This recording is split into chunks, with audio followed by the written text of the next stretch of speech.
Todo empieza, creo, con un mapa. Cuando era niño me gustaban mucho los atlas, los mapamundis. Y vos ves ahí nombres de ciudades, fronteras, que son políticas, que no son naturales, ¿no? Entre países, qué sé yo. Y me llamaba mucho la atención lo que pasaba en esos puntos en el mundo, ¿sabes? O en Bolivia incluso. Había como una curiosidad, ¿no? De saber qué hay ahí adentro. Entonces intentaba como que imaginar lo que pasaba. Entonces aparece la literatura, los libros, que son escritos en diferentes partes del mundo de Bolivia. Y esos libros se transforman en puntos en esos mapas. Esos mapas o esos puntos en el mapa ya tienen como una cara, ¿no? Que en el fondo no es un rostro, porque igual son palabras, es algo abstracto, ¿no? Pero ya me dicen algo, ¿no? Ya cobran algún sentido. Entonces siempre creo que mi interés por la geografía, por el viaje, ha estado bien asociado a la lectura, como que son cosas que no puedo separarlas. Y de niño pues veía muchos mapas, pero también leía libros. No es que mi familia tuviese una gran biblioteca, pero sí había libros. Mi papá trabajaba en el gobierno, me acuerdo, en los años 90, y le regalaban libros de colegios, para colegios fiscales, me acuerdo. Entonces yo agarraba los de literatura, los veía, también tenía libros de religión, libros bíblicos. Me acuerdo con alto cariño de las historias bíblicas para niños que había. Entonces mi acercamiento iba por ese lado, ¿no? Con la lectura, que de ninguna forma era una lectura pues súper crítica, mucho menos así alta literatura, pero sí me acuerdo que agarraba lo que me gustaba, lo que podía. Y ya con el tiempo, luego de esa fase primigenia, ya empecé a buscar más cosas, que creo que es el paso natural de todo lector. Buscar más retos, buscar cosas diferentes. Y, y ahí llega la adolescencia, ¿no? Con todo el turbión de cosas que eso implica, ¿no? Eh, la cuestión identitaria, el deseo sexual, las relaciones de poder, la secundaria, el fútbol. Entonces todo era para mí un estímulo muy grande y a medida que crecían los estímulos también crecía mi necesidad de buscar eh, nuevos autores. Y diría que esa época ya había como que germinado mi interés por la lectura, ya estaba como súper asentado. Lo que pasó en la adolescencia es que a partir de ahí es que empiezo a querer intentar escribir.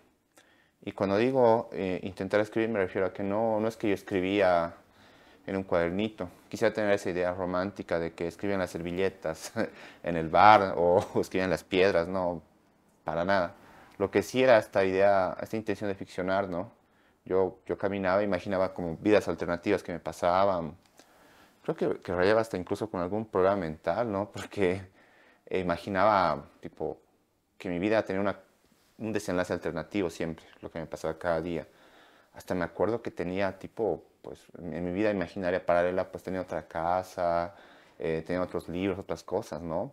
Y era una vida que se desarrollaba. Ponte que hoy día estoy, no sé, hoy es sábado, este Gabriel paralelo está en una librería. Al lunes este Gabriel paralelo ya trabaja en la librería, entonces era secuencial y avanzaba, ¿no? Involucraba a mis amigos, a mi familia. Y ahí me di cuenta de que era una forma de hacer ficción, ¿no? Ya para ese entonces había leído bastante y lo demás fue un simple empujón, ¿no? El paso natural de querer trasladar esas fantasías ya a algo concreto. Y capaz para mí la escritura tiene que ver más como una excusa o un medio de trasladar eso que hay adentro a algo externo. Es como el canal. Capaz si yo hubiese tenido un vínculo, no sé, con las cámaras, con el cine, hubiese sido cineasta. Pero para hacer el mismo ejercicio, ¿no? De tratar de materializar ese deseo interno que tenía. Justo hoy, ahí está escribiendo en la mañana, se me ocurrió una idea, ¿no? El viaje que existe entre el deseo y la realización del deseo, que sí, que es un viaje loquísimo, que a veces, pues, es buscado o no buscado. Entonces, para mí, capaz la escritura tenía que ver con eso, ¿no? Con llegar a materializar esos deseos. Yo me sentía al inicio muy solo en esto. Y siempre lo digo y lo reivindico incluso, de que al que sea un ambiente burocrático, mis papás son auditores, trabajaban en la función pública, eh, yo pues desarrollé una idea de vida muy diferente a lo que es la escritura, una idea de vida más formal, más de traje, qué sé yo. Y por ende mis aspiraciones, las que mi familia tenía sobre mí eran muy diferentes a las de ahora. Y por ende también mis amigos, yo estudié Derecho y todo eso. Entonces, no, no era nada alentador el panorama. Era una búsqueda solitaria en todos los aspectos, no solamente literaria, sino tener gente con quien hablar de libros, con quien charlar, con quien empatizar sobre temas artísticos, de cine, literatura, sin caer en el desnovismo de decir que yo pensaba diferente, que era el mejor, no, sino simplemente yo quería alguien con quien charlar de libros. Y ahí hacía algunos amiguitos en Derecho. Me acuerdo que en la facultad había un día había un tipo leyendo una biografía de Faulkner y lo vi de lejos yo al tipo ahí. Y luego me dieron ganas de hablarle, ¿sabes? Porque mi soledad era tan grande que necesitaba alguien con quien hablar esas cosas. Pero ya cuando empecé a publicar, no a acercarme, hubo, claro, primeros contactos, ¿no? Que son estos contactos generacionales. Uno busca a sus pares. Todavía no había redes sociales así y yo buscaba tipo en Google escritores bolivianos nacidos a finales de los 80. Y ahí me aparecían algunos nombres, ¿no? En los blogs, me acuerdo. Eh, entonces, pues sí, como que había una intención de búsqueda y también de ellos hacia mí. Algún colega de acá de Cochabamba me contaba que hacía lo mismo, o sea, que buscaba gente de su edad. Y capaz era porque nuestra generación, digamos, estaba o está todavía marcada por esta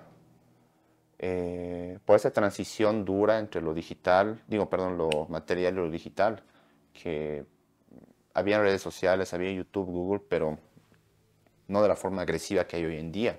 Pero todavía seguía perviviendo esta cuestión del libro en físico, esta cuestión de los suplementos literarios, eventos literarios, que prácticamente están agonizando ahora.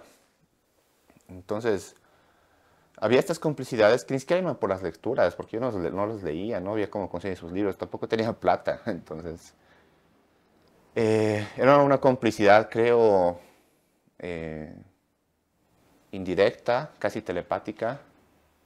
Y claro, luego los conocías, ¿no? Y eso me gustaba.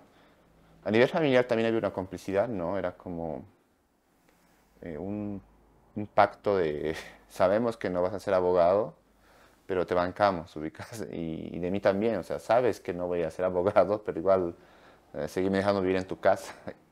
Entonces, para mí eso era muy lindo, ¿no? Que, al menos en mi ámbito familiar, pese a que tenían aspiraciones diferentes para mi vida, mi mamá, mi papá, o sea, siempre me han apoyado, nunca me han criticado.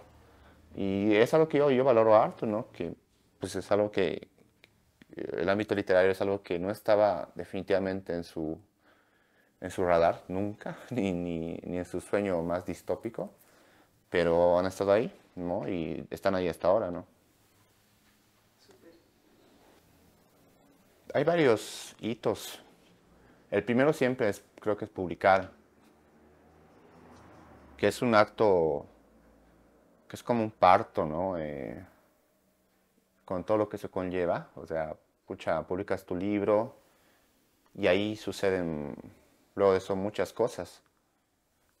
O no suceden. Y quieres que sucedan. Y capaz en lo que no sucede está también el parto, ¿no? El viaje, en lo que no sucede. En mi caso fue pues bien alentador porque publiqué de muy chango, así en mis 22, 23. Y claro, en esa edad está siempre este deseo, esta fantasía de ser escritor más que escribir, que es algo que yo siempre digo en los talleres, no sean escritores, escriban. Y era como este deseo, ¿no? Que involucra, creo que lo que estamos haciendo ahorita, ¿no? Querer un reflector ahí iluminándote, gente que te echale buena onda, que sí es parte, ¿no? Pero cuando estás empezando, te enfocas más en eso que en el acto de elaborar cada día tu texto. Entonces, yo valoro harto ese momento de ingenuidad, de tosudez, de ingenuidad súper peligrosa, o sea, pucha, te dejas maravillar, ¿no? Por estas cosas de este mundo hecho al alternativo, de gente buena onda, con trabajos flexibles. Y a veces yo renegaba de esa época porque sentía que no lo había aprovechado trabajando, pero a nivel vivencial pues te da harto, ¿no? Eh, entonces para mí fue un granito el publicar primero, involucrarme en el mundo literario. Yo me acuerdo que esperaba cada feria del libro con pucha, con una ansiedad, ¿no? Solo tocar a un escritor así, por más chapi que sea o más capo, así, pucha, verlo, era, wow, eres escritor, así. Y para mí era un hito grande, ¿no? Luego enfrentarse a la crítica, enfrentarse a los lectores, saber que lo que escribes puede no gustarle a alguien, a mí es algo, una lección gigante. Y hay otro hito tal vez en esto de la carrera, digamos, está también el silencio. Yo publiqué por primera vez en 2010, mi segundo libro salió en 2012, y luego me di cuenta de que no me gustaba mucho lo que había escrito. Y ahí decidí como reconfigurarme, resetearme. Y hubo un silencio de varios años de no publicar, de no concursar en premios, de no ser visible. Yo no tenía redes sociales, me acuerdo. Entonces este silencio también ha sido bien educativo para mí. Es como otro granito que yo siento. De hecho, entre Seúl, Sao Paulo y mi anterior libro hay 7 años de diferencia de tiempo. Entonces, para mí, esa época también es como otro hito grande. Y no solamente a nivel literario, sino también a nivel vivencial, de experiencia, que pues he aprendido mucho, ¿no? Pucha, me acuerdo mis paseos por la calle Ecuador en La Paz, a la Biblioteca del Patiño, que en paz descanse, a la Biblioteca de Cómics del CMAC, husmeando en la librería Plural, deseando, siempre creo que deseo mucho, deseando mucho, no sé qué, deseando algo que suceda con mi vida, ¿no? Y también deseando llegar a la palabra, porque yo escribía, no me gustaba, lo borraba. Y claro, ese momento es bien angustiante no poder encontrarte, ¿no? Después de haber publicado libros incluso, o sea, después de haber lamido un poco eh, los, los beneficios de la escritura, estar en silencio, no encontrarte, no publicar, me llenaba de angustia. Y también a nivel personal, pues esta época de acabar la universidad, de no saber qué hacer luego. Claro, ese momento me sentía muy atrapado en el sinsentido, pero viéndolo hacia atrás, creo que ha sido una gran lección todo eso. Y ya capaz otro hito de esos inicios no sería el, el renacer, el tipo entender que ese silencio era necesario y animarse. No diría que desde cero, pero ya debe ser que en 2015 ya empiezo a escribir de nuevo con más curiosidad, ¿no? Con otras búsquedas también. Ya más encontrado también a nivel político, que es otro tema gigante. O sea, pucha, yo era un patán a mis 20 años, así un imbécil. Después de haber leído, haberme involucrado en cosas, ¿no? Haber entendido un poco pues, lo que es Bolivia a partir de lecturas, de vivencias, de críticas hacia mí, hacia mi familia, personales, ¿no? De parte mía.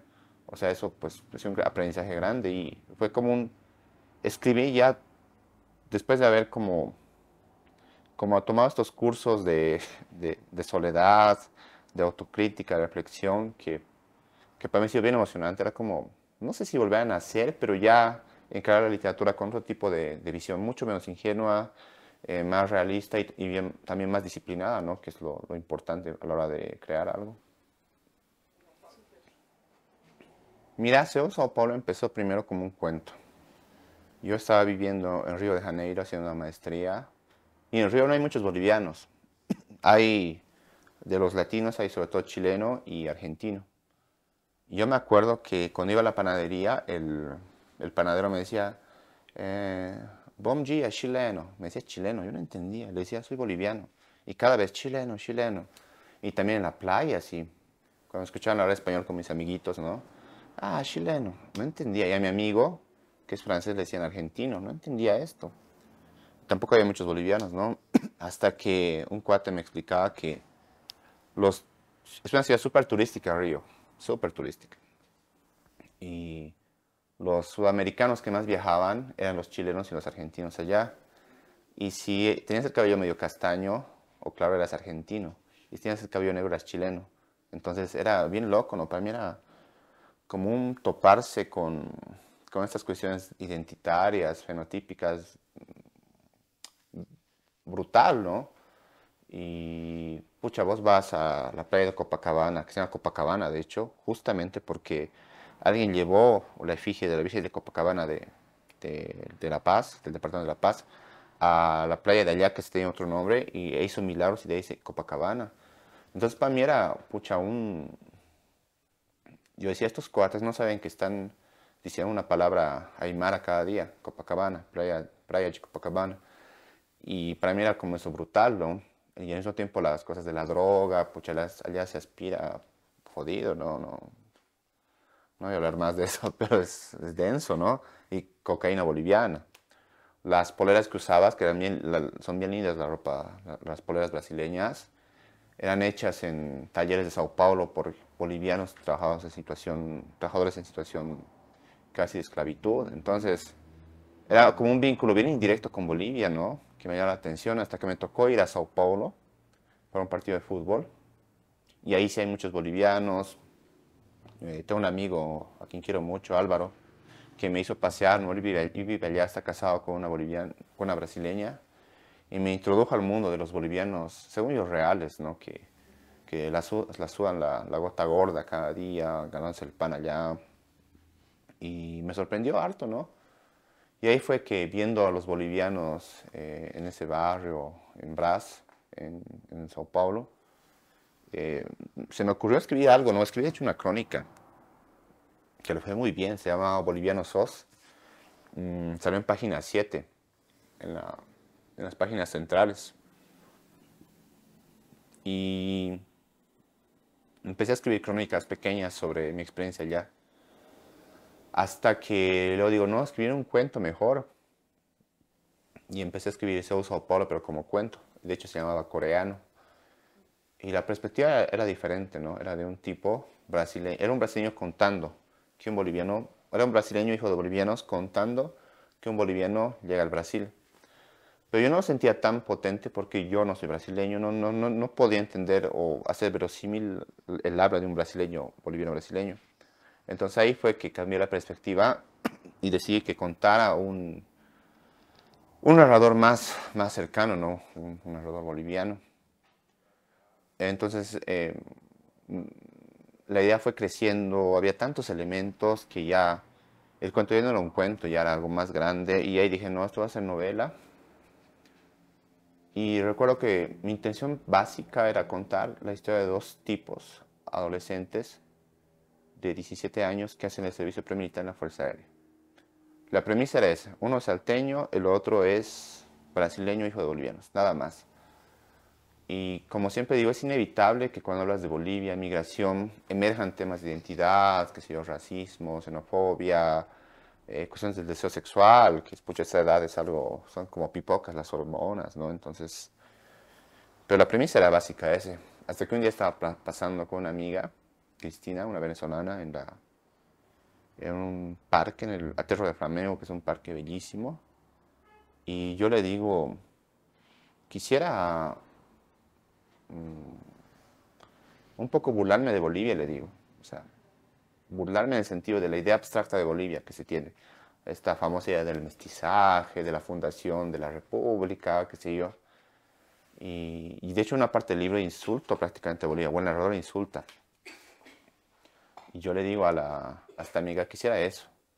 Y me dice, ponerlo en tu libro. Y la segunda premisa era esa. Los dos tipos que hacen la pre y que en algún momento tienes que insultar a Bolivia. Alguien tiene que insultar directamente. Entonces la premisa era esa, ¿no?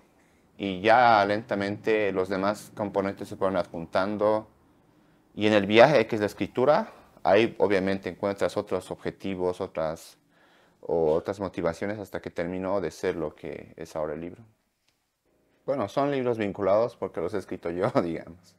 Pero el otro componente que los une capaz sería esta época de la preadolescencia, la introducción a una etapa nueva, ¿no? Si en Seúl, Sao Paulo, los chicos están ingresando a la adultez, en el otro libro están ingresando a la adolescencia, que es como, son dos portales, ¿no? Que te llevan a lugares diferentes, pero también hay un proceso de padecimiento ahí también, de cosas nuevas. Y capaz tiene que ver con esta deuda que yo le tenía, ya no tanto, pero sí a esas épocas. Como necesitaba un ajuste de cuentas con esas edades, digamos, de escribir. Ahora lo que escribo, por ejemplo, el libro que estoy escribiendo, tiene que ver con otras búsquedas. En términos incluso etarios, los personajes son diferentes. Y para mí, el vínculo está en eso, ¿no? En que es una época mía, incluso en los cuentos que publicaba en las redes, en blogs o cuentos que no se han publicado, siempre adolescentes, niños, que es una época que me gusta. En Seo Sao Paulo menciona una parte, ¿no? En la que para mí la mitad de mi vida siempre van a ser los 15 años, la mitad de una vida. Creo que lo más importante pasa ahí. La misma Gabriela Mistral decía, ¿no? Que la patria es el cielo de la infancia, algo así, ¿no? Y lo demás déjense a... Son definiciones de políticos, pero lo básico, lo principal está ahí, ¿no? En esas primeras veces que son épocas, yo pienso, bien atesorables, porque desde los 5 hasta los 15 años te pasan cosas por primera vez, muchas cosas. Luego ya son repeticiones de una primera vez que tal vez mejores, pero que no alcanzan ese nivel de descubrimiento, de ese nivel de asombro por el mundo, ¿no? Entonces yo las atesoraba mucho. Pucha, la originalidad, primero no sé qué sea, honestamente, no sé qué sea. Capaz es algo que los lectores lo reconocen, ¿no? Eh, yo sí creo en esta frase trillada de que siempre estamos escribiendo el mismo libro.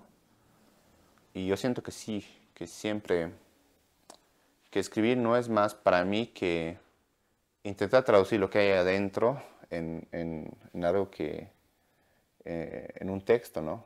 Y que usas a los personajes, a, a los escenarios, tus metáforas, como una excusa nomás para hablar de vos mismo. Vargas Llosa decía que escribir era como hacer un striptease, pero al revés.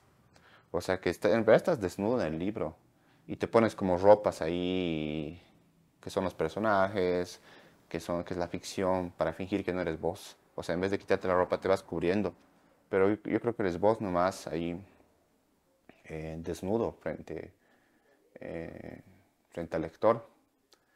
Y capaz la originalidad esté más, o mi idea del original esté en la búsqueda como lector más que como escritor. Y ahí para mí lo que implicaría ser original en un autor que me gusta, una autora que me gusta,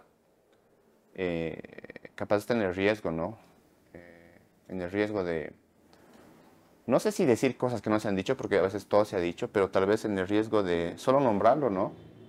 Creo que vivimos en un mundo muy pacato a veces, muy tímido, y pues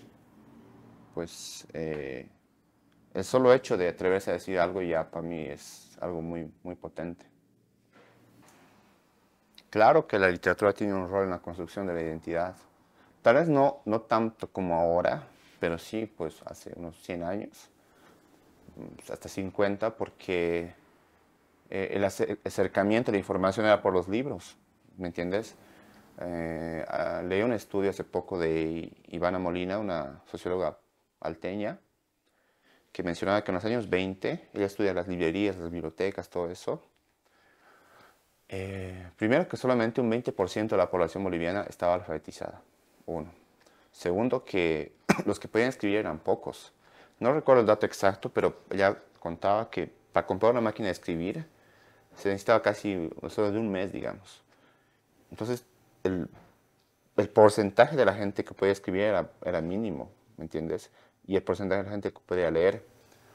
Y entre esos porcentajes mínimos se fueron construyendo imaginarios de lo que es Bolivia, de lo que no es. Ponte que no había tele, no había redes sociales. Entonces, sí, el libro, de alguna forma u otra, la literatura también ahí, como que ayudaba a construir una identidad. Yo estudié en la maestría la representación del enemigo en la obra de Augusto Céspedes, que escribió sobre la guerra del Chaco. Y hasta en eso, ¿no? Mira, Céspedes era del MNR, era del Movimiento Nacionalista Revolucionario, y escribe Sangre de Mestizos antes de la revolución, con unos 15 años más o menos, 16. Y ya puedes ver en Céspedes, en sus cuentos, que son fabulosos, por cierto, un germen de lo que van a ser las políticas del MNR después. El libro se llama Sangre de Mestizos y en sus cuentos siempre mueren indígenas. Entonces yo me preguntaba y decía en mi tesis, o sea, ¿por qué el libro no se llama Sangre de Indios? Y justamente creo que era por esta cuestión de este proceso de mestizaje del MNR. Si se dan cuenta, el MNR nunca usaba la palabra indígenas, utilizaba campesinos, que era una forma de evadir el término indígena, que es un término que en Bolivia siempre se ha evadido, se ha intentado no encararlo. Entonces, sí, pues, por ejemplo, Céspedes en sus cuentos, en su último cuento, que son dos descabezados que hablan, ¿no? Dos tipo monstruos, dialogan, dos soldados, fantasmas, algo así. Se echan la culpa, ¿no? De quién mató a quién, qué sé yo, y ahí dicen, ¿no? Que textual, así, casi una denuncia panfletaria, que eran las empresas, las transnacionales, que estaban peleando por los recursos naturales. Y vos te das cuenta luego que 15 años después hay la nacionalización, que es un proceso fuerte. Entonces, solo agarrando el ejemplo de Céspedes, que también fue un actor político importante, puedes ver, ¿no? Un vínculo de la literatura y, y la política y los imaginarios, que ya en Augusto Céspedes encontrabas como un... Es un ejemplo de cómo alguien que era un escritor, un gran escritor, tuvo una influencia, no sé si grande o pequeña, pero que lo que él pensaba tuvo un correlato luego en los destinos políticos del país. Entonces, claro que la literatura tiene un rol en la construcción de imaginarios. Benedict Anderson decía que uno de los pilares de la construcción de los nacionalismos es el servicio militar y otro es la escuela. Y en el colegio es como que te enseñan, ¿no? Tipo, esto es Bolivia, te hacen cortar en venesta, pegar, dibujar, te enseñan la historia, te dicen los héroes. No sé cómo será ahora, pero mis padres, yo, como que aprendimos lo mismo, ¿no? Simón Bolívar, Sucre, Mariscal Santa Cruz, las pérdidas territoriales, la cuestión del mar, la colonia, y todo contado desde un mismo lugar, ¿no? Y, y ahí también está la literatura, ¿no? O sea, ¿qué te contaban? ¿Qué libros leías en el colegio bolivianos? Algunos me dirían ninguno. Y ahí también está una respuesta, una construcción de imaginarios. O sea, eh, vale, no te han hecho leer libros bolivianos, entonces pues tu idea de Bolivia también va a corresponder, va a tener correspondencia con ese vacío educativo, histórico. Y entonces yo creo que juega un rol grande. Juega un rol grande incluso cuando no juega un rol, porque en ese hueco que te daría la literatura, que llenaría, perdón, la literatura boliviana, está siendo llenado por otras cosas, ¿me entiendes? Eso que te abriría la literatura boliviana, cuando no está siendo leída o estudiada, va a ser llenado por otra cosa. Sea, pucha, me acuerdo que en cole nos hacían leer libros de autoayuda, o sea, va a ser llenado por eso, que es tan peligroso, según mi parecer. Entonces sí creo que hay un vínculo entre lo literario y los imaginarios. Ahora ya hilando más fino, digamos, tu libro puede ser súper apolítico, súper, qué sé yo, con una intencionalidad opuesta a un destino sociológico o político, pero aún así en ese gesto ya hay algo, ¿no? Que te dice. Entonces creo que todo está vinculado porque no escribimos desde Marte, escribes desde Bolivia, desde un barrio de Bolivia, desde una ciudad de Bolivia, desde una piel boliviana, que hay muchas pieles, de una lengua, un acento. No es lo mismo escribir desde, qué sé yo, pucha, Tupiza, que desde Santa Cruz.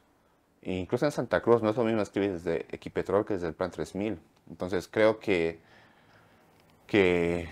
ahí, y esto ya es trabajo no de los escritores, sino de los estudiosos, ni siquiera de los lectores, sino de los estudiosos, de de hallar, ¿no? Esas formas en las que Bolivia se va configurando. O sea, mi intención, como te decía, con Seu Paulo, por ejemplo, era contar la historia de dos adolescentes y ya. No busco que un lector sienta tal cosa o piense tal cosa. No, tampoco un efecto. Sí busco que sienta algo, que no sé qué va a hacer, pero que sienta algo, que piense en algo, que le cause algo. Pero no puedo decir qué. Y a mí me gusta mucho la retroalimentación de los lectores, ¿no? Que es bien interesante, ¿no? Me decían que desde Sao Paulo les parecía que había mucho humor y decían que se reían. Yo decía, ¿por qué se ríen así? Yo no he buscado eso, no me considero gracioso ni siquiera. Entonces, pero era como una idea unánime eso, ¿no? Que un libro escrito con mucho humor, así. Pero bueno, su interpretación, ¿no? Y me gusta que los lectores encuentran cosas que tú no encuentras. Por ejemplo, en el Rehén, eh, la, la Alba Valderrama sacó un texto, una reseña bien linda que habla del gato. Hay un gato en el libro. Yo no le había puesto mucha atención al gato, ¿me entiendes? Pero para ella sí. Y a partir de eso, el gato como metáfora construía su idea del rey, su interpretación, que me pareció fabulosa. Juan Pablo Vargas Rollano, que es un profesor de literatura paseño, él se enfocaba en la borrachera en el libro, el alcohol como un motor narrativo, y que yo tampoco le he puesto tanto énfasis, ¿no? Para mí la idea del falso secuestro en el rehén, y ellos encuentran cosas que pues yo no le había puesto énfasis. Lo mismo con Sao Paulo, que eh, es bien lindo cuando algún reseñista da en el clavo de lo que tú pensabas. No voy a decir quién ahorita, porque todas las reseñas son válidas, pero sí hubo una reseñista que habló de la patria esquivada, que es Bolivia, ¿no? Y dije, wow, me has leído, me has escaneado totalmente así. Un rayos X fenomenal. Pero cualquier lectura yo creo que es válida, ¿no? Interpretación del libro. Y uno agradece eso, o sea, que te lean, que inviertan tiempo en vos, aunque sea para darte palo, ¿no? Creo que es fundamental, creo que es valioso que alguien se dé el tiempo de, pucha, decir, subrayar, esto me gusta, esto no. Ahora en esto de la percepción, sí, yo creo que cambia.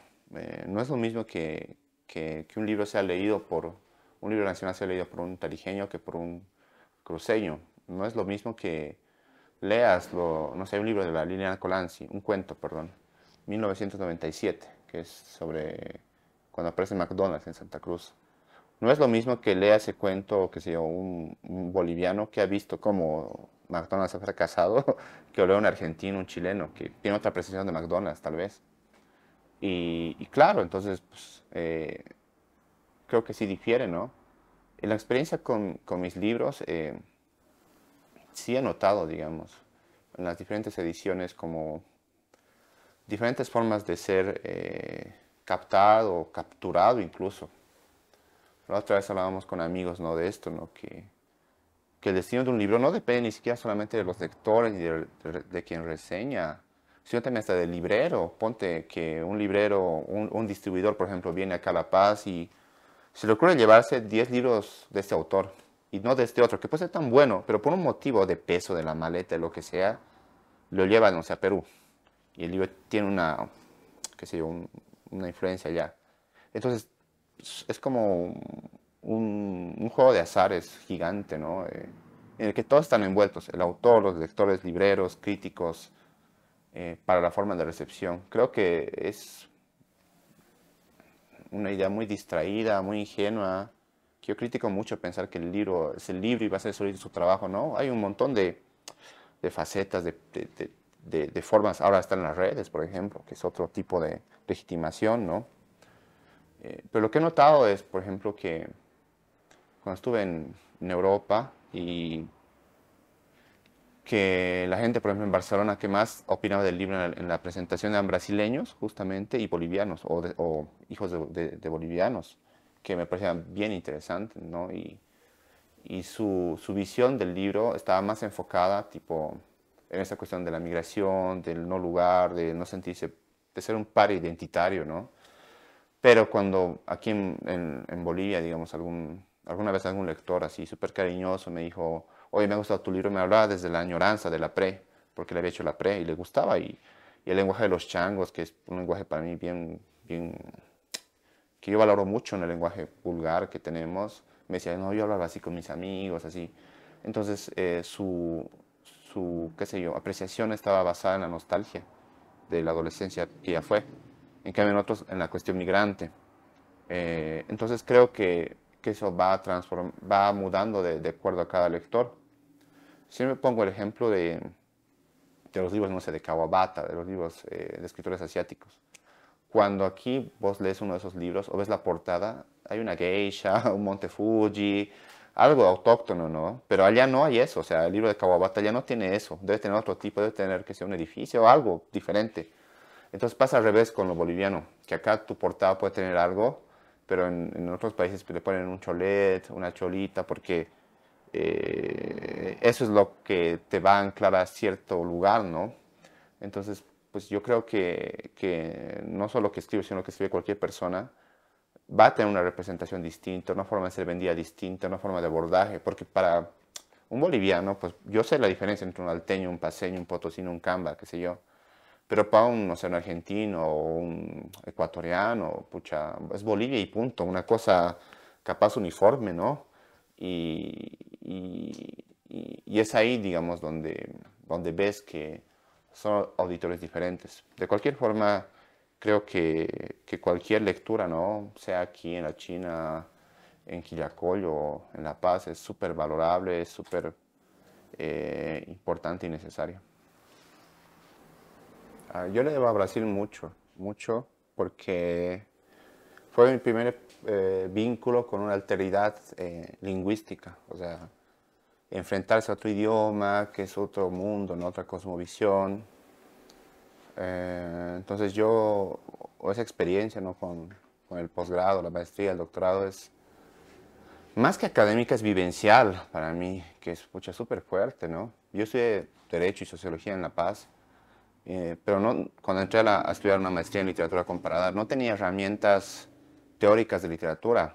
Podría haberme leído, pues, no sé, García Márquez, Italo Calvino, Natalia Ginsburg, autores brasileños incluso, pero no entendía cómo llegar a partir de la crítica o no entendía la teoría literaria, no entendía cómo podían vincular todo eso con una novela, ¿no? ¿Sabes? Y para mí fue duro primero, muy duro, porque mi acercamiento a la literatura siempre había sido bien silvestre, de leer, leer y ya, leer, disfrutar, ¿no? No hallar puentes con otros, ni siquiera de contexto, ¿verdad? Cómo leer porque me gusta y ya. Y la pasé mal al inicio, ¿no? Porque justamente no comprendía cómo podían hacer de la literatura algo tan racional, tan cerebral, cuando para mí era una cuestión de placer, ¿no? Casi una acción corporal. Pero ya, tipo, inmiscuyéndome, ¿no? Más, pues empecé a valorar, ¿no? Y a entender que la literatura es una cosa a la que entras de muchos modos, ¿no? La más común es como lector, que creo que es la más válida y básica, pero también te puedes acercar como escritor, creando, como traductor, como gestor, como periodista cultural, como editor. Son muchas formas de entrar a la literatura. Y una de ellas es la crítica literaria, la academia. Y ahí fue encontrando, digamos, el valor de la academia, ¿no? Y también entender hasta incluso su valor político, porque nos guste o no, los académicos legitiman o no textos. Iba a congresos, justo cuando yo estaba empezando a estudiar en Brasil, eh, Bolaño en Brasil está haciendo el boom. O sea, como todas las charlas eran sobre Bolaño. Cuando en Latinoamérica, en Hispanoamérica, perdón, ya había sido como 8 años antes, ¿no? Ya estaba como más pasado de moda. Pero todo era Bolaño, Bolaño. Y gente en los congresos, tipo, traía a su autor peruano desconocido a estudiar su obra, otro traía a su autor de Nicaragua, algunos son los clásicos medievales, qué sé yo. Entonces me di cuenta que sí es un ente legitimador, una instancia que legitima, nos guste o no. Y pues ahí encontré el valor, ¿no? Y también una responsabilidad, incluso política como boliviano, de pues, estudiar libros bolivianos. Ahí estudió Augusto Céspedes para que dialogue Céspedes con otros con otros autores de otros lados, ¿no? Me acuerdo que me metí a un grupo de investigación de literatura y guerra. Como yo estaba estudiando el Chaco, ¿no? Pues ahí con gente brasileña que estudiaba, no sé, la guerra de la Triple Alianza, las guerras civiles no sé, en Colombia, encuentras como que vasos comunicantes y eso me pareció bien valorable. Y por otra parte está la cuestión política, ¿no? Que en Brasil, al menos cuando yo fui, la efervescencia política era bien potente. Por esas épocas se sacó del gobierno de Dilma Rousseff, ¿no? Te hablo de una época pre-Bolsonaro, pre-Trump, pre-Janine Áñez y allá, digamos, hay como una unanimidad en la academia, en el mundo cultural, política, o sea, no, hay temas que no se ponen ya en cuestión, ¿no? El tema del racismo, la xenofobia, o sea, son cosas que ya están como internalizadas y que se discuten y se critican. Y yo venía pues de haber estudiado Derecho, de Bolivia, de La Paz, una ciudad muy tímida, muy mojigata a veces en términos teóricos y políticos. Y era un país en el que, no sé, la cuestión negra, el movimiento negro es tan potente, puta, me fascinó, me despertó, me sacudió. Yo recuerdo que por esas épocas, antes de irme a Brasil, conocí a muchos amigos indianistas. Empecé a leer a Fausto Reinaga, el Malthus seguía vivo, escuchaba sus discursos. Todavía no había pasado la crisis de 2019, ojo. Entonces, como que me estaba formando políticamente. E ir allá y ser el otro, o sea, yo era el otro, el diferente, y al mismo tiempo que iba descubriendo autores como el Fausto Reinaga, sus libros, me, pues fue una combinación genial, ¿no? Un despertar gigante, ¿no? Y estar inmiscuido en un ambiente tan activo en términos de discurso político, de militancia, eh, fue bien alentador. Y la universidad allá pública, digamos, es como un brazo ideológico, político fuerte. No por nada, tipo cuando ganó Bolsonaro 3 años después, cuatro, eliminó becas, quitó presupuesto, porque no le conviene, ¿no? Un gobierno fascista no le conviene gente que pues, piense en ciencias sociales, en literatura. Finalmente, la experiencia, digamos, así ya más vivencial me ayudó harto. Pues, obviamente por eso el libro se llama Sao Paulo, ¿no? Que tiene ahí una deuda grande con el Brasil. Y creo que, sintetizando, te diría que para mí, o sea, es más importante lo que pasaba yo caminando en la avenida Río Branco, ahí en Río, todo cansado, hecho mierda, imputado por el calor, escuchando reggaetón en los audífonos y al mismo tiempo preguntándole a una casera cosas en portugués. Creo que eso me enseñó más que todo en la academia, porque esa experiencia de que tu cuerpo mismo sea una negación de esa ciudad, pues porque yo soy andino, soy colla y para mí era muy caliente, ¿no? Muy caliente la ciudad. Y el paisaje que en Río, que es una ciudad bellísima, pero que es como la antítesis de La Paz, o sea, La Paz no tiene verde, no tiene playa, las pieles son diferentes, la gente es diferente, el humor es diferente. Entonces, todo eso creo que además de la cuestión política y académica que te mencionaba, y los autores que descubría, pues todo eso me ha revuelto, ¿no? Y me ha ayudado mucho a crecer, no solamente como autor, sino como persona, creo. Bueno, yo trabajo como traductor, sobre todo, pero para ONGs o empresas, ¿no? Traduzco asuntos institucionales. Me encantaría traducir literatura. De hecho, es una búsqueda que tengo, ¿no? Hallar algún autor brasileño, traducirlo al español. He estado muy cerca de hacerlo siempre, pero siempre pasa un obstáculo, algo que me ha impedido. Y en ese sentido, pucha, vas descubriendo, ¿no? Otro canal de entrada a la literatura, que es la traducción, que es otro canal diferente a la edición, a la gestión, a ser librero, a ser docente, ¿no? La traducción es otro tipo, ¿no? De entrada, que también me gustó mucho y me sacudió porque primero que pues yo tenía que vivir en portugués y tenía que leer libros en portugués y eso te remueve, ¿no? Tu propio lenguaje. Por eso yo nunca critico a la gente que se va a Argentina o España y empieza a hablar como argentinos o españoles, porque se te pega el lenguaje. El lenguaje es todo, ¿no? Estás escuchando todo el tiempo.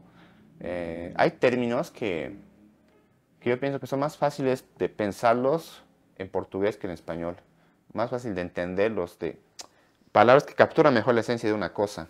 como decía Montaigne, ¿no? Que la literatura no es más que dar a cada cosa la palabra justa. Creo que en el portugués hay cosas que se ajustan más a cosas que siento o pienso. Y al revés también, que pasa que los hispanohablantes tenemos expresiones que se ajustan mejor a una idea que las palabras de los lusófonos. Entonces, por ese lado, pues es algo bien enriquecedor, ¿no? Entender que la traducción no es una cosa de Google Translator, de literalidad, ¿no?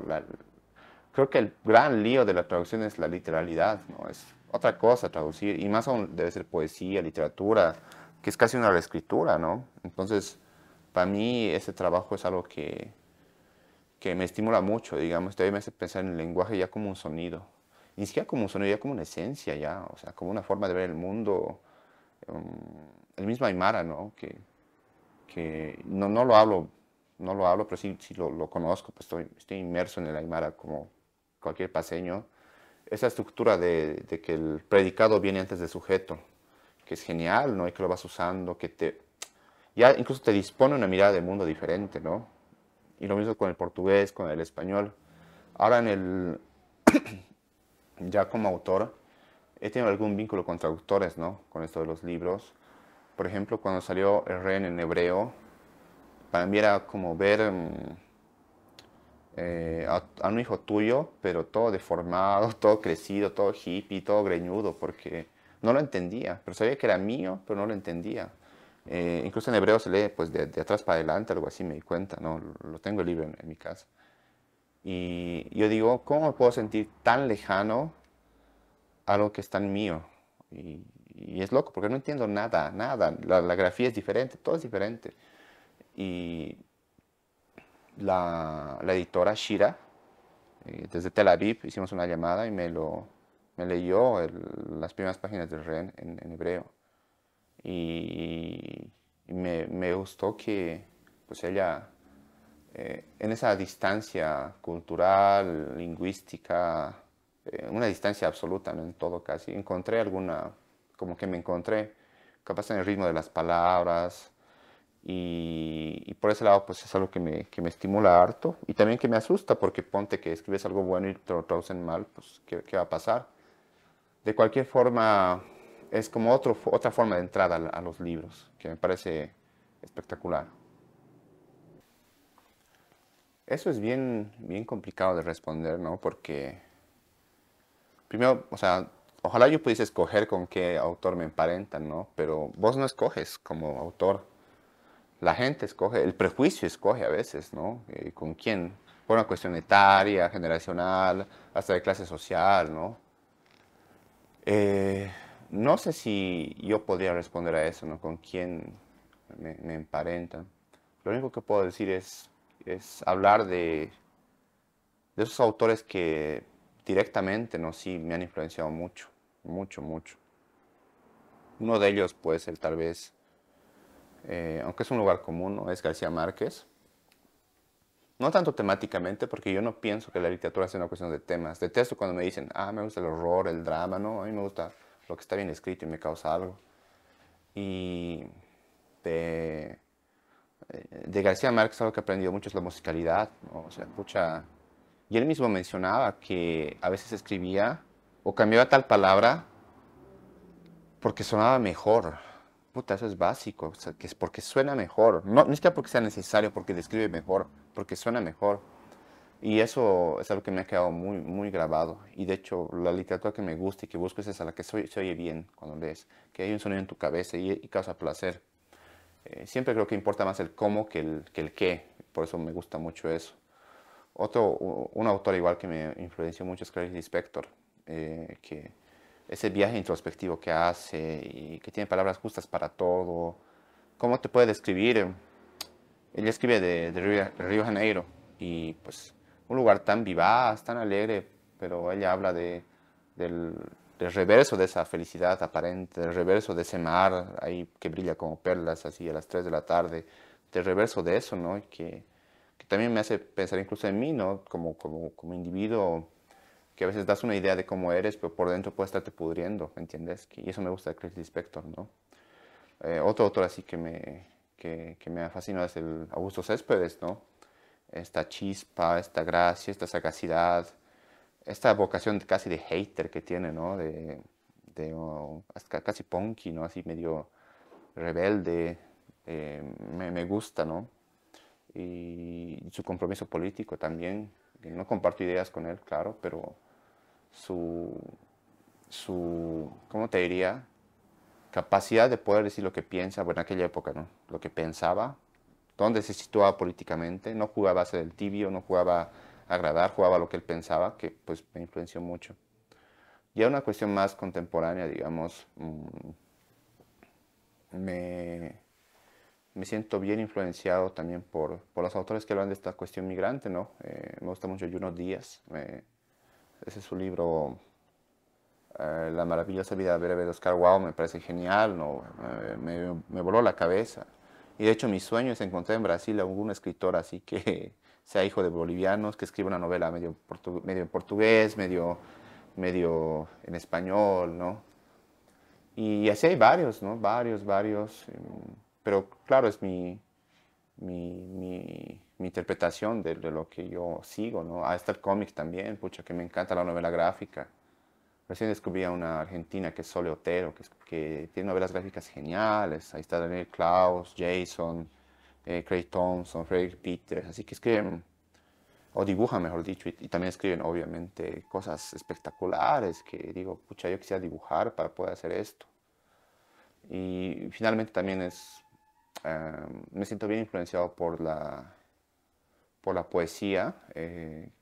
Volviendo a lo que te decía, por esta cuestión sonora, eh, que, que, que me gusta, ¿no? Que tiene la literatura, ¿no? Ahí está Blanca Vietugte, Zurita, Lin, Fabián Casas, Mark Strand, o sea, cosas que como hablábamos ayer con nuestro amigo, ¿no? De que a veces uno lee a veces para robar, no necesariamente robar literalmente, pero lee para aprender, ahí está, que es una forma de robarle, ¿no? Porque capaz al autor X le ha costado un montón llegar a esa metáfora, a ese recurso, y vos alegremente dices, ah, voy a imitarlo, digamos. Y capaz ahí vería yo, ¿no?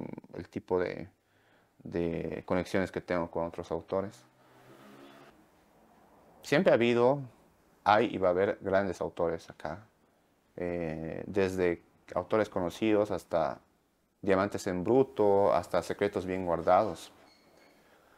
Algo que estoy notando en el panorama actual es esto, ¿no? De que esta disputa entre lo virtual y lo físico, que es bien fuerte.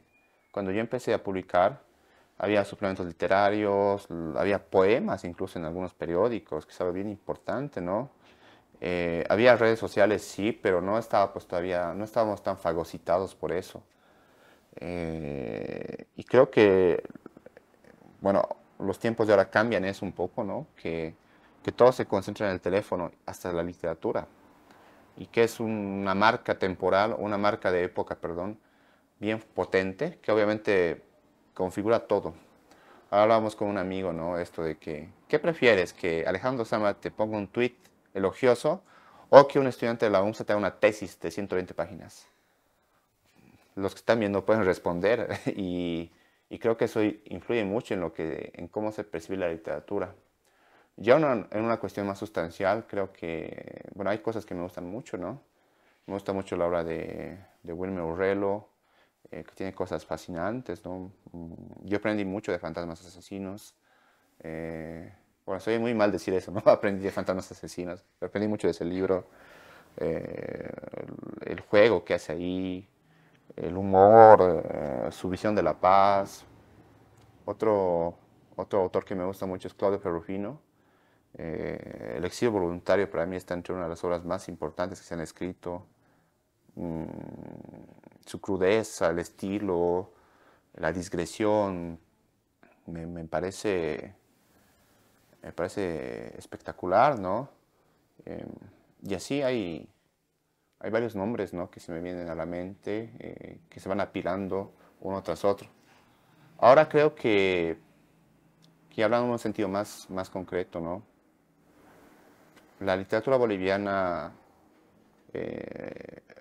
está siendo leída, algo que he notado que está siendo leída afuera, como siendo consumida. No sé cómo era antes, porque antes no viajaba, no he vivido en los 80, no sé cómo era, pero creo que sí he visto un interés bien potente, ¿no? Por lo que se hace acá. Algo que pasa similar con la literatura ecuatoriana, ¿sabes? Que he notado que, primero que de repente, de un día para el otro, empecé a conocer muchos autores ecuatorianos y sonando más. Incluso en Bolivia se han publicado a Gabriel Alemán, por ejemplo, a Mónica Ojeda. Y algo parecido he visto que pasa en algunos países vecinos respecto a lo boliviano. Entonces me gusta ese interés.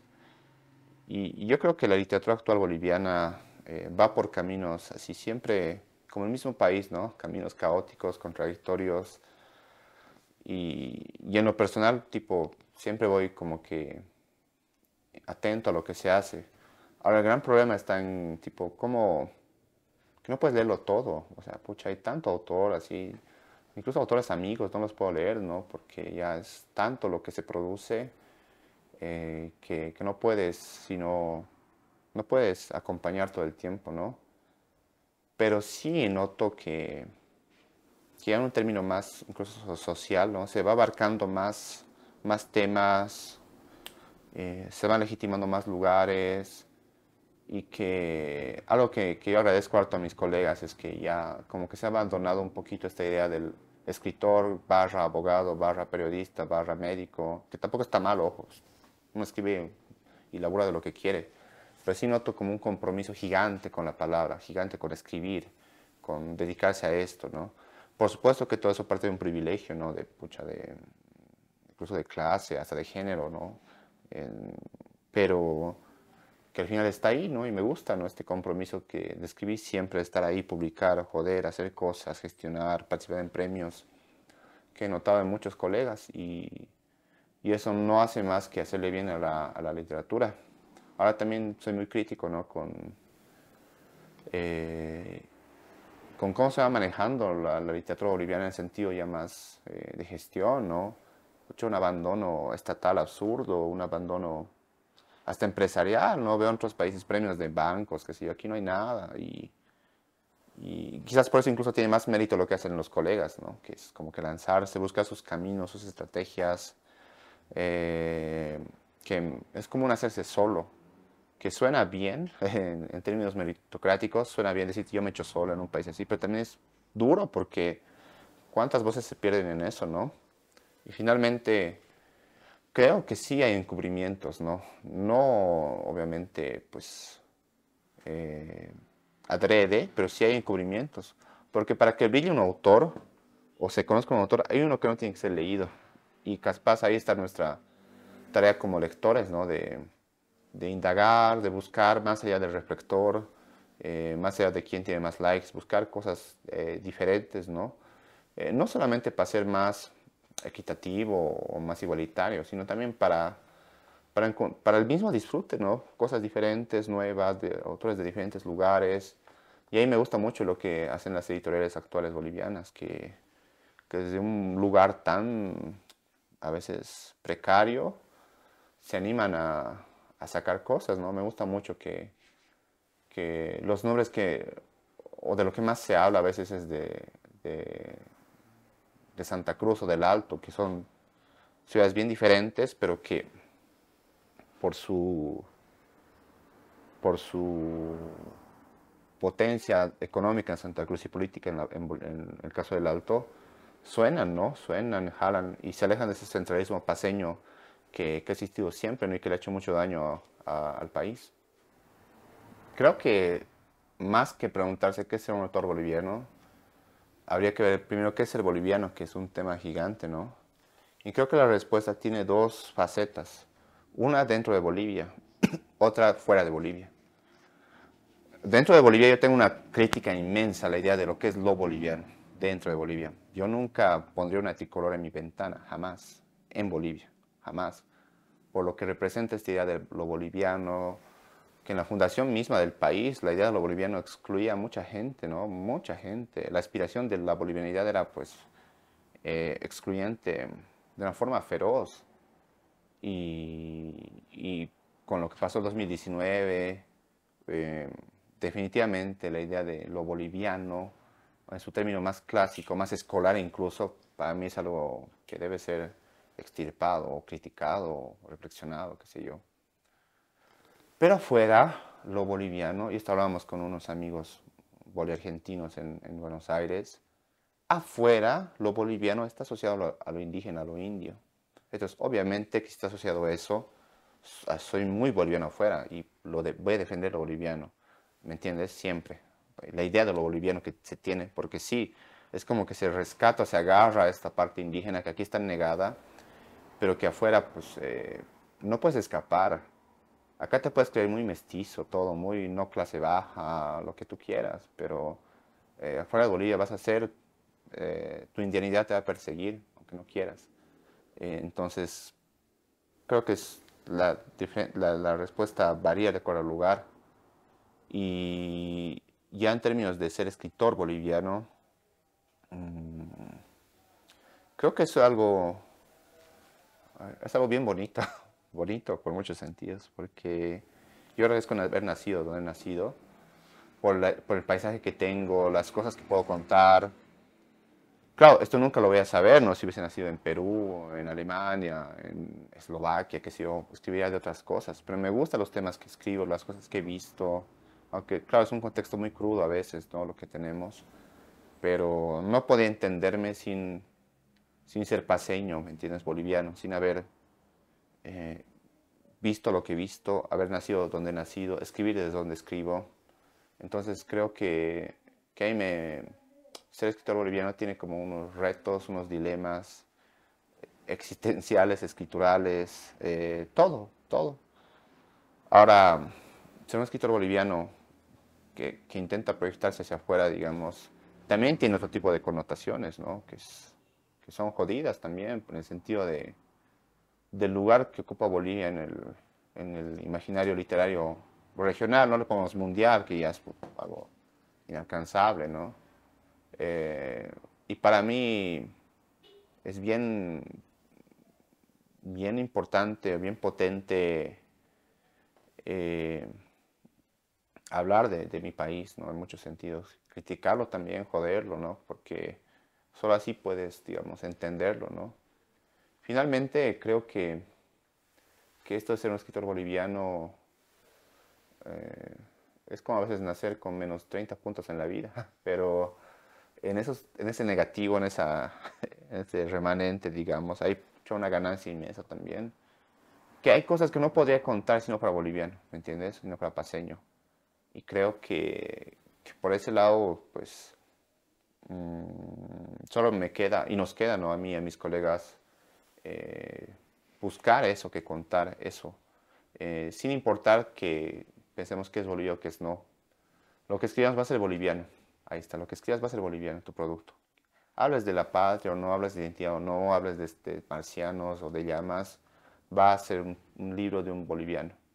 Y ahí está, yo digo siempre, ¿no? El laburo del lector, que es el que va a interpretar. Yo creo que la lectura, perdón, la escritura es un trabajo incompleto. O sea, tú haces tu mitad, pero no, el ciclo no acaba hasta que alguien te lea. Y capaz ahí está, ¿no? Lo lindo de la literatura, o sea, que vos nunca vas a saber qué ha pensado el lector exactamente. Claro, hay reseñas, hay posts de Facebook, de Instagram que pueden hablar de tu libro, pero ponte que no tienes eso. No vas a saber qué ha pensado el otro exactamente al momento de leer tu libro, qué ha sentido, cómo le ha gustado, cómo lo ha despreciado. Entonces yo pienso que escribir es como lanzar una botella al mar y esperando que alguien lo encuentre en la otra orilla. Y probablemente no pase, que la botella se quede al medio. Y lo que es más loco, no tenemos mar, entonces probablemente ni tengas esa chance, pero por ese lado, pues creo que es una apuesta, ¿no? Capaz a la nada, y ahí está lo emocionante.